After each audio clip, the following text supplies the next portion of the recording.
Hello, this is Brian from Canada. Just doing a short video on the process to get your visa and certificate of entry to Thailand if you want to travel there.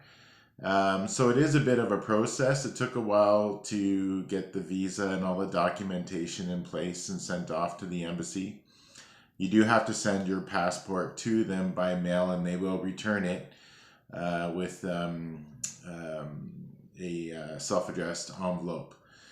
And once they return it with your visa, then you can start applying for your certificate of entry.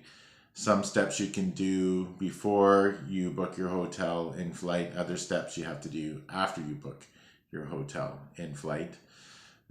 You will need a fit to fly document from your doctor. I'm not exactly sure what you need to put in that document. There's no real information on that.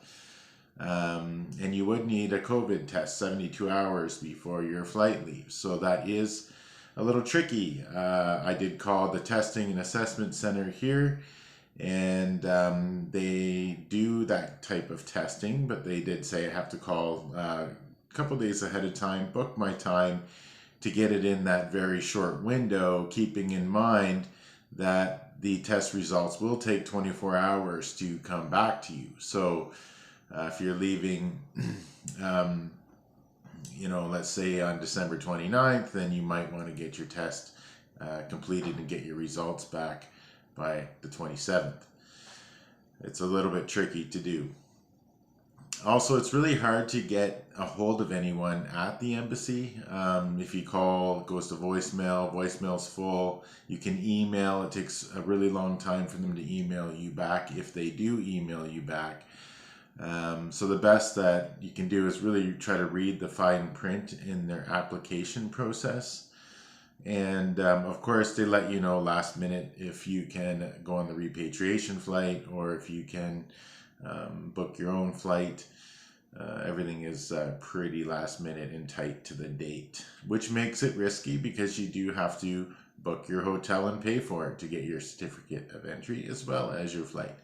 So I would recommend insurance, flight insurance, as well as check with the state quarantine hotels to find out what their return policy is or their cancellation policy. Some of them are a little bit more flexible than others. You certainly don't want to lose all your money for your 2 week stay. And so I researched that and asked a few of the hotels what their cancellation policy was, and I found one that seemed to be reasonable. There's so many things that can go wrong between your flight being canceled, testing positive for COVID and not being able to leave, or not getting that certificate of entry emailed back to you from the Thai embassy in that short window that you have before you board your flight.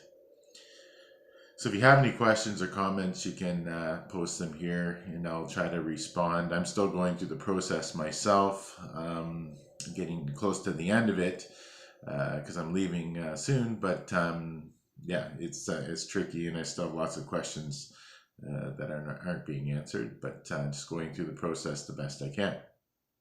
I will be posting some more videos as I go along, as well as if I do get my paperwork in order and get on the flight, I will be posting videos of the process of entering Thailand and staying in the state quarantine hotels, and what that will be like to do that for 14 days.